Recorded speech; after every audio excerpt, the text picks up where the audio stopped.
Bob Dylan, the restless poet of America, the voice that carried entire generations through storms of change.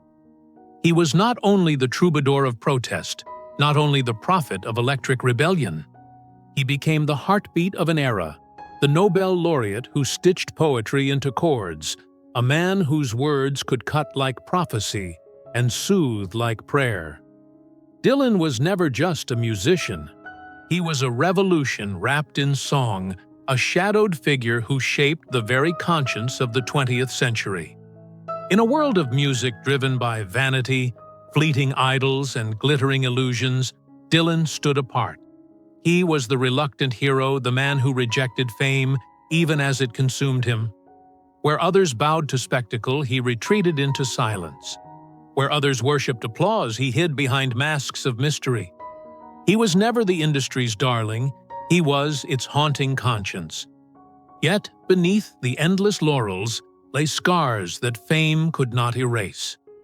The near-fatal motorcycle crash in 1966 that silenced his voice for years. The betrayals, the rumors, the accusations that stalked his shadow. The stillness of hospital corridors when illness nearly claimed him in the 1990s. Love fractured friendships, lost family ties, frayed into silence. Each triumph left an invisible wound. Now, at 84, the bard who once seemed untouchable walks with the fragility of time. Health struggles, solitude, and haunting memories weigh heavily, reminding us that even legends bend beneath mortality. Do not look away, for in his scars we glimpse our own. Would you like me to continue with the next part? The first wounds of Bob Dylan were carved not by the spotlight but by childhood itself. Before his words electrified the conscience of a generation, he was only Robert Allen Zimmerman, a boy learning in silence that love could vanish, health could crumble, and stability was an illusion. The scars of those early years would one day echo in the raw grit of his voice and the restless cadence of his songs. He was born on May 24, 1941, in Duluth, Minnesota, to Abram Zimmerman and Beatrice Stone. His name, ordinary and unpoetic at first, concealed a destiny that would later take shape in syllables as stark as Dylan's own verses. His father, a hard-working furniture and appliance store owner, carried the dreams of Jewish immigrants from Odessa, while his mother embodied the sturdy pragmatism of Midwestern life. But this was no idyllic household. When Dylan was only 6, his father contracted polio, the disease stealing vitality and wrapping the household in worry. Though Abram recovered enough to walk again, his frailty cast a long shadow across Bob's childhood, teaching the boy early that even fathers could falter and bodies could betray. The Zimmermans moved to Hibbing, a mining town on the Mesabi Iron Range. Gray winters and soot-stained horizons shaped the boy's imagination. School never felt like refuge. He was restless, impatient, misunderstood by teachers who saw only defiance in his eyes. Classmates teased him for his wiry frame and Jewish heritage in a town where conformity was survival. I questioned everything, he would later recall, a confession that revealed how the seeds of rebellion were planted not in the coffee houses of Greenwich Village, but in the dust of a small Minnesota classroom. If family life felt fragile and school suffocating, music became his sanctuary. At the age of 10, Bob found escape in the crackling sound of the radio, listening to Hank Williams and Little Richard, their voices like electric fire running through his veins. By 14, he had picked up a guitar. By 15, he was playing in garage bands with names like the Golden Chords, trying to drown the silence of Hibbing with the thunder of rock and roll. For a boy surrounded by stillness and sickness, the stage was oxygen. But dreams, as Dylan was already learning, came at a cost. Local audiences mocked his rasping voice, dismissing him as strange, unpolished, too rough for polite entertainment. Even his family looked at him with bewilderment when he announced that music, not college, would be his path. That first rejection left a scar sharper than the frozen winds of Hibbing. The dream that had felt like refuge now seemed fragile, mocked by the very world he longed to escape. Yet loss did not harden him. It fueled him. Dylan carried that humiliation as kindling proof that belonging could not be given, only seized. He began scribbling lyrics in notebooks, filling them with visions too strange for a teenager from a mining town. Words became his shield songs, his rebellion music, his first great act of defiance against despair. By the end of his teens, Bob Dylan had endured what would shatter many spirits: a father weakened by illness, classrooms that branded him a misfit, neighbors who dismissed his voice, and the ache of never quite fitting in. It was, as he would later admit, through his music, a cruel apprenticeship in grief. Yet those wounds became his foundation. The absent embrace of school gave him defiance. The coldness of Hibbing gave him hunger. The sting of rejection gave him fire. In that furnace of pain and perseverance, Robert Zimmerman began to disappear, and Bob Dylan, the restless poet, who would one day redefine American song, was born. When the dream of belonging in Hibbing dissolved in mockery and silence, Bob Dylan did not surrender to despair. Instead, music became his secret passage, the stage his new sanctuary. A boy who had grown up with illness shadowing his father, and the iron skies of Minnesota pressing down on him, found in rhythm and rhyme a fragile promise of escape. The guitar and the harmonica became his armor, the radio his compass. Where the classroom had branded him, restless music whispered that restlessness could be transformed into prophecy. The beginnings were anything but glorious. Dylan played in garage bands that imitated Little Richard, and Buddy Holly banging out chords in school gyms and dingy bars. He was awkward, his voice already rasping with a rawness that made peers laugh. He carried secondhand guitars and notebooks stuffed with half-scribbled lyrics, proof of a hunger no one else seemed to understand. These early performances were not fame, they were survival steps. The stubborn attempts of a teenager to carve identity out of ridicule. Each jeer only steeled his resolve. By 1961, armed with little more than a battered suitcase, a guitar case, and an imagination brimming with defiance, Dylan left Minnesota for New York City. Greenwich Village was his battlefield, its coffee houses both brutal and liberating. He rented cold water flats, stretched meager dollars, and played for tips that barely kept hunger away. Managers dismissed him as unpolished, his nasal voice, a liability in a world of crooners. Yet on those smoke-filled nights, something undeniable flickered. His phrasing was jagged, his delivery unrefined, but his words carried weight like scripture. In the village, he found fragile anchors. Suze Rotolo, the young woman who walked beside him on Jones Street, gave warmth to his exile, her family, introducing him to art and radical politics. Friends like Dave Van Ronk and mentors like Woody Guthrie became lodestars.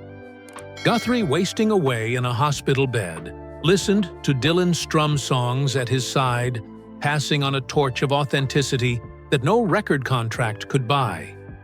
For Dylan, these bonds offered a sense of belonging in an industry that had mostly greeted him with suspicion. Then came the breakthrough as sudden as a lightning strike. His self-titled debut album in 1962 drew little notice, but the freewheelin' Bob Dylan in 1963 exploded with songs like Blowin' in the Wind and A Hard Rain's A Gonna Fall. Overnight, Dylan was crowned the voice of a generation, his face plastered on magazines, his words chanted in marches. But even triumph carried chains. Fans saw him as the protest singer, the prophet of political unrest, while Dylan longed to be more a poet, a shapeshifter, an artist unbound by slogans. Fame, with all its applause, had already become a cage. These beginnings were never triumph without cost.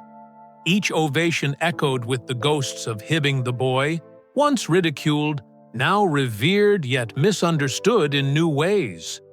The teenager mocked for his rough voice was now praised, but only within the narrow box of protest songs.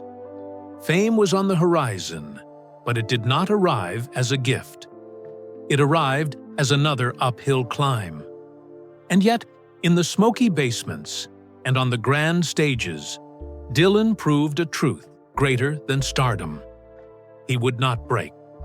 Bob Dylan entered the 1960s not as the golden child of American music, but as its stubborn outsider. Thin, restless, armed with little more than a nasal rasp and a notebook full of jagged verses, he carried more doubts than connections.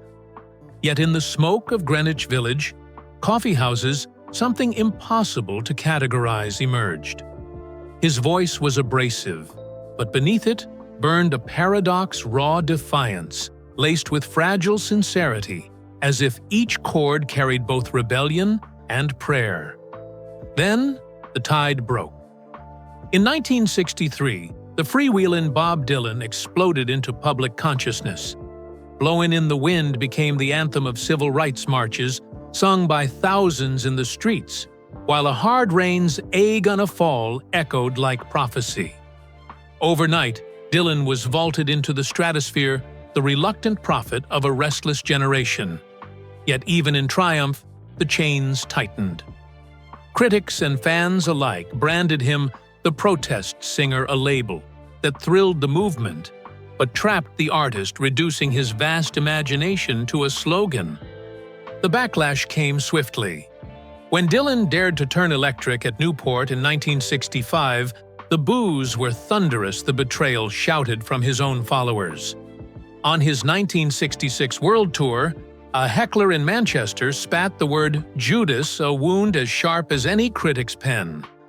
Albums like Self-Portrait in 1970 were derided as failures, proof to many that Dylan had lost his fire. And yet, in the midst of this crucible, records like Highway 61, revisited Blonde on Blonde, and later Blood on the Tracks, revealed artistry too deep to be dismissed. For every stumble there was a song that cut to the bone, a reminder that Dylan's genius was inseparable from his defiance. The defining moment came with Like a Rolling Stone in 1965. 6 minutes of sneer and poetry, it shattered the boundaries of popular music. A song so ferocious, it felt like the world tilted on its axis. But the cost was devastating. Exhaustion and hostility stalked him until July 29, 1966, when a motorcycle crash near Woodstock left him broken and withdrawn. The accident, shrouded in secrecy, forced Dylan into seclusion. To audiences he appeared invincible, the bard who bent music to his will. Offstage, he was a man in physical pain, hiding from an industry that demanded more than flesh could give. And yet, resurrection came. Decades later, when many thought his best years buried in nostalgia, Dylan unveiled Time Out of Mind in 1997, drenched in mortality and longing. It swept the Grammys, hailed as a masterpiece, proof that the poet of the 60s had grown into the prophet of aging and survival. In 2016, the Nobel Prize in Literature crowned his journey, recognition that his songs had become scripture. His legend was not gifted, it was carved in blood and solitude, in defiance and endurance. Bob Dylan's fame was never a gift. It was a wound turned into fire. Bob Dylan has always been called elusive, but nowhere is his mystery more palpable than in the story of his heart. Unlike the glittering carousel of Hollywood romances, his path was marked by quiet unions, fragile beginnings, and heartbreaks that carved wounds deeper than any song could heal. His love life was never about red carpets or spectacle. It was about searching for shelter in a world that often felt hostile, and again, discovering how fragile shelter could be. In the early 1960s, still Robert Zimmerman to some, but already Dylan to the world, he found that first shelter in Sue's Rotolo. She was just 19 when they walked the streets of Greenwich Village together, immortalized on the cover of the freewheelin' Bob Dylan.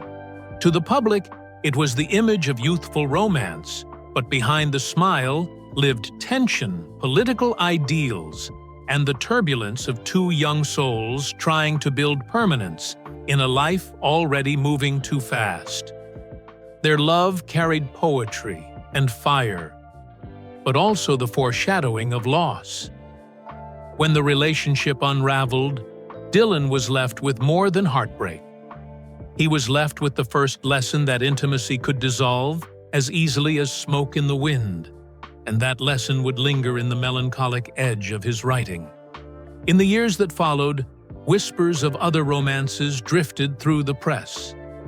Joan Baez, the folk queen who stood beside him on stage, was more than collaborator, almost lover, a presence that gave him a sense of belonging when the world crowned him as reluctant prophet.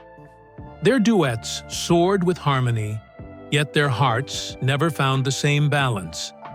Fame, politics, and clashing egos pulled them apart, leaving behind a friendship laced with unspoken tenderness and unhealed wounds. Dylan never indulged the circus of gossip. He carried his heart like fragile glass, as if he knew the spotlight would fracture anything it touched. The defining love of his life arrived in 1965 with Sarah Lowndes. She was not a celebrity, not a fellow artist, but she became his anchor. Their marriage produced 5 children and moments of intimacy hidden far from the cameras. For Dylan, who had grown up with instability, Sarah offered the possibility of permanence, a chance to mend the fractures of his own childhood. The dream was written in the everyday family dinners, the laughter of children, the rare silence of belonging. It was a love that inspired some of his most piercing work, later bleeding into blood on the tracks. An album that felt like a diary of a man watching his home crumble. For a time, Sarah was not just his wife, she was his redemption. But fate was merciless. By 1977, the marriage had disintegrated, scarred by constant touring infidelity and the suffocating demands of fame. The divorce was not just a legal severing, it was a wound that never fully closed. Dylan withdrew his lyrics dripping with bitterness and longing, his family fractured in ways no song could mend. The man who had once sung of freedom and change now faced the harshest upheaval of all the loss of the family he had thought would save him. It was his double tragedy, the collapse of love and the collapse of the self he had built around it. The aftermath left Dylan wandering emotionally as much as artistically. In the 1980s, he married again, this time to Carolyn Dennis, a union so secret the world did not know of it until years later, long after their daughter was born and their divorce finalized. It was as if Dylan was grasping for a sanctuary that could not be touched by fame, yet the very act of concealment revealed how much he feared love would vanish once exposed. Solitude became his most enduring companion. He rarely spoke of heartbreak, but his silence spoke louder than any interview. By the late 1990s, grief had become part of his bloodstream.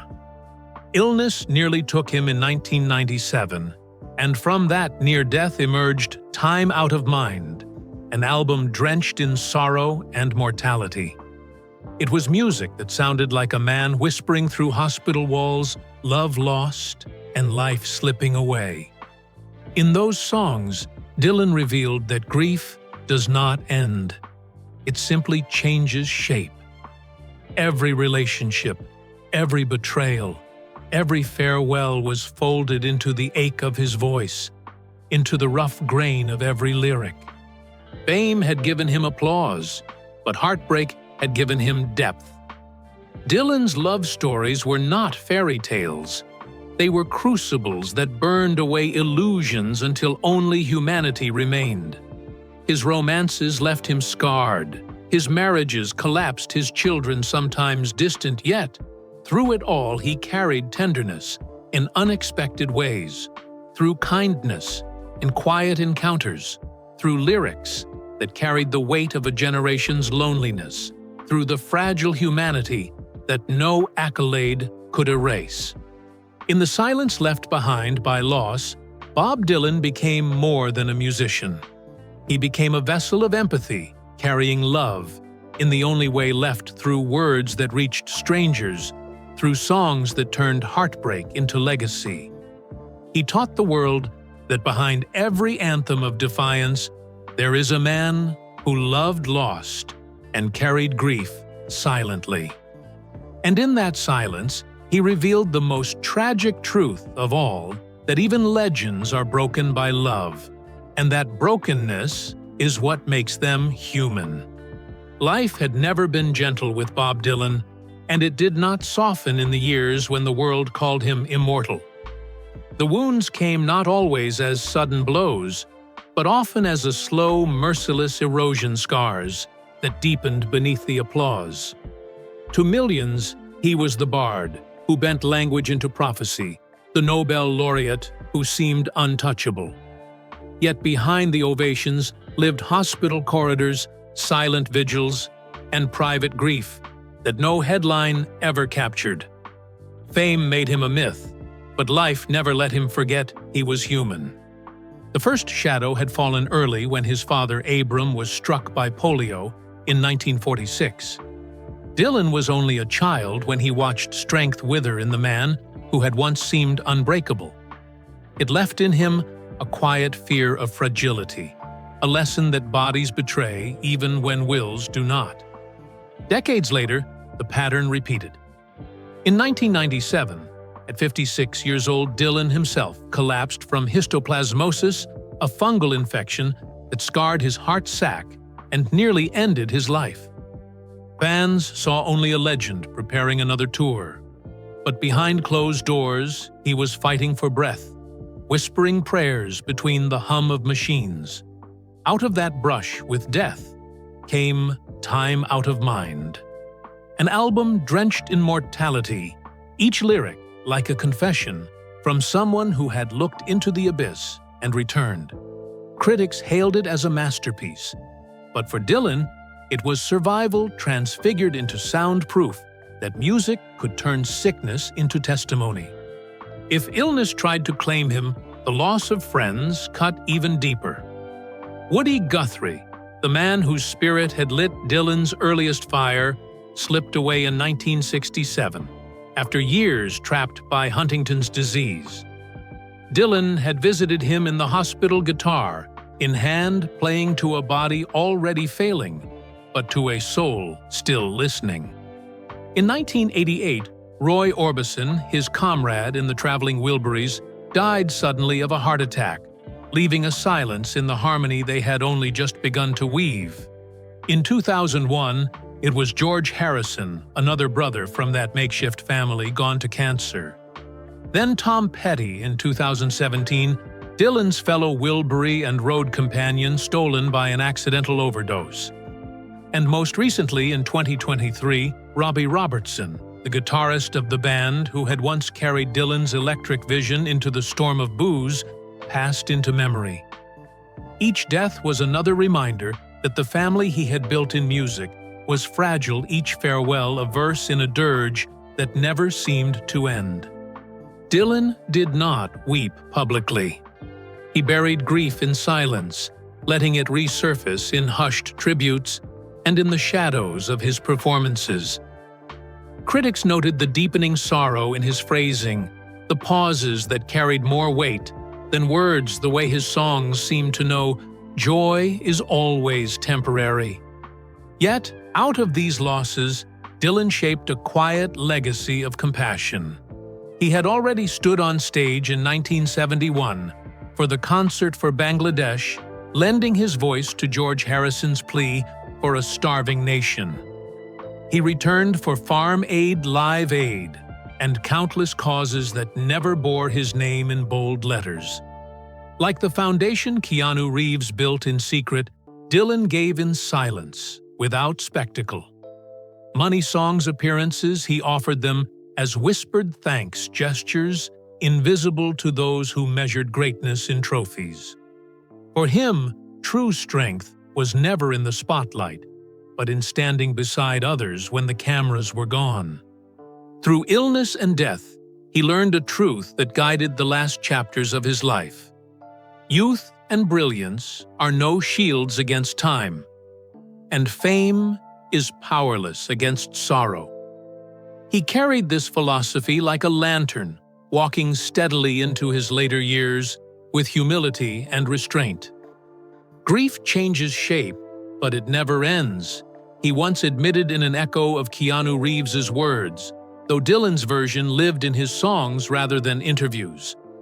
His grief became companion, reshaping itself into lyrics that comforted strangers, into acts of kindness never announced, into the stoic endurance that made him seem both eternal and fragile at once. In the end, this chapter of his story is not about the trophies or the ovations. It is about the nights he walked hospital corridors, the funerals where he stood in silence, the songs that became elegies for friends long gone. It is about how wounds became wisdom and scars became compassion. Bob Dylan's greatness lies not in the height of his fame, but in the quiet resilience with which he carried others, turning his own losses into empathy the world could feel. True greatness is not in how high one climbs, but in how gently one carries others along the way. The body, like the soul, remembers everything, and for Bob Dylan, every stage, every tour, every song sung through clenched lungs and weary bones has carved itself into him until pain became a companion as constant as applause. The myth of Dylan was invincibility, the bard who never stopped the voice that refused silence. Yet behind the curtain, there was always the man limping into shadows, coughing between verses, carrying a body that bore the scars of decades spent giving more than flesh was ever meant to yield. Applause faded. The lights dimmed. But the toll remained etched into him like lines in weathered stone.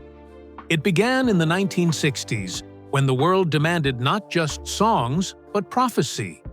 He surrendered himself to relentless work albums, arriving in a rush tours that left no space for breath nights of writing when sleep was a stranger. The folk clubs of Greenwich Village hardened into the deafening roar of stadiums, and Dylan pushed himself as if to prove he could not break. But in July 1966 came the cruel reminder. A motorcycle crash near Woodstock left him sprawled on the road bones, fractured consciousness flickering. To the world, he vanished into seclusion. To himself, he confronted the abyss.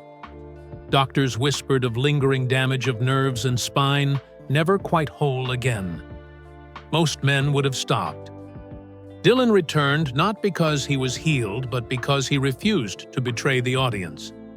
He bore the pain like a vow, sealed in silence. And still the price climbed. From 1988 onward, Dylan launched what the world came to call the never-ending tour. Night after night, year after year, his body became an instrument of endurance. Over 3,000 concerts spread across continents, each one demanding lungs that grew raspy, knees that stiffened a frame that bent more slowly each decade.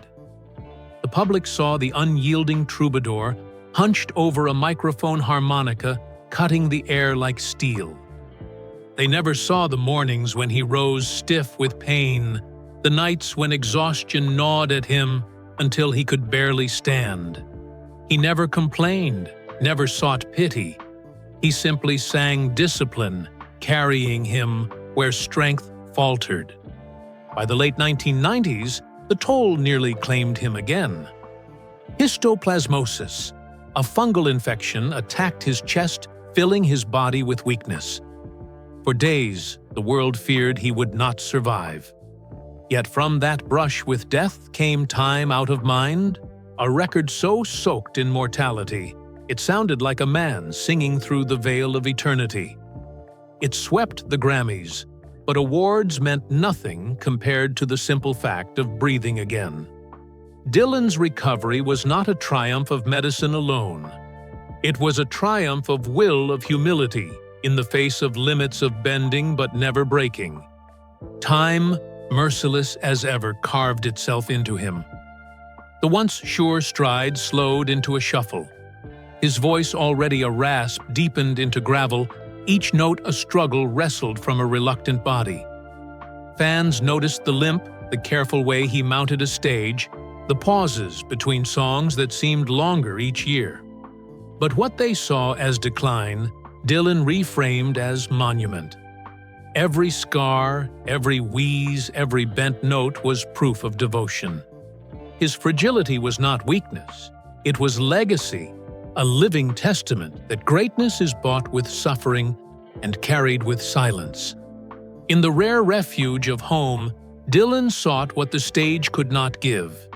His residences, from the quiet Malibu house to retreats in the Midwest, were not temples of wealth, but sanctuaries of solitude.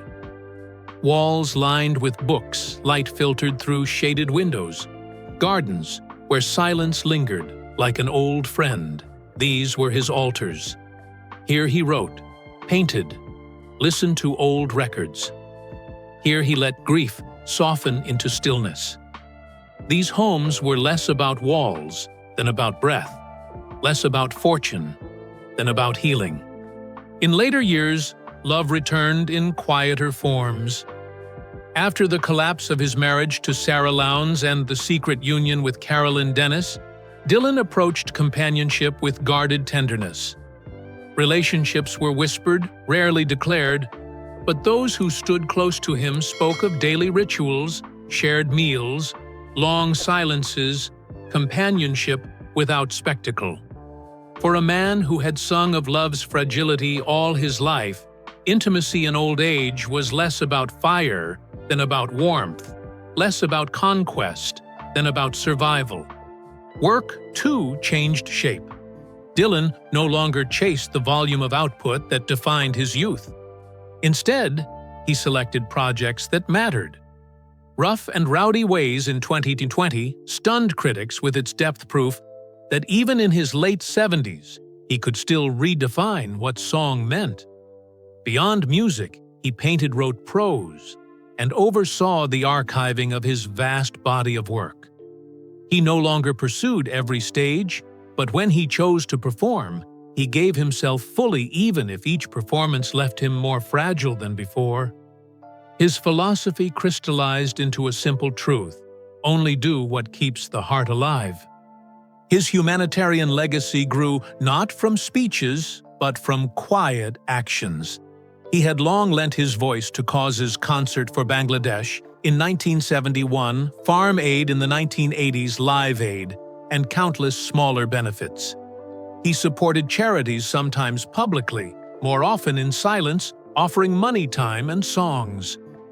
The man who rarely gave interviews let his kindness speak in gestures. His grief for lost friends and fractured loves became fuel for compassion, proof that suffering could be transmuted into empathy. Dylan never built a foundation in his name, but his impact was carved in the lives touched by his generosity. Now, at 84, Dylan carries himself with the weight of both myth and mortality. His hair silvered his frame, stooped his voice more whisper than wail. He embodies the paradox of fame. The prophet who once seemed eternal is now fragile before our eyes. Yet in that fragility lies his truest greatness. Scars have become symbols. Silence has become testimony. He has taught the world that endurance is not invincibility, but the courage to keep rising when every bone begs for rest. In the closing chapters of his story, Bob Dylan reminds us that fame fades, applause vanishes, and youth is stolen without mercy. What endures is resilience, humility, and the quiet grace of compassion. His greatness is not in the number of stages conquered or records sold, but in the way he turned wounds into wisdom, grief into song scars, into monuments of humanity. True greatness is not how high one climbs, but how gently one carries others along the way. Dylan has carried us for 6 decades, and in his trembling voice, we still hear the echo of endurance itself. And now, the silence belongs to us. Bob Dylan has given his body to the road, his voice to the wind, his heart to songs that will outlive us all.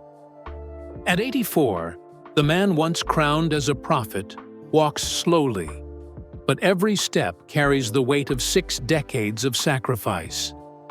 He has taught us that greatness is not invincibility, but endurance, humility, and compassion.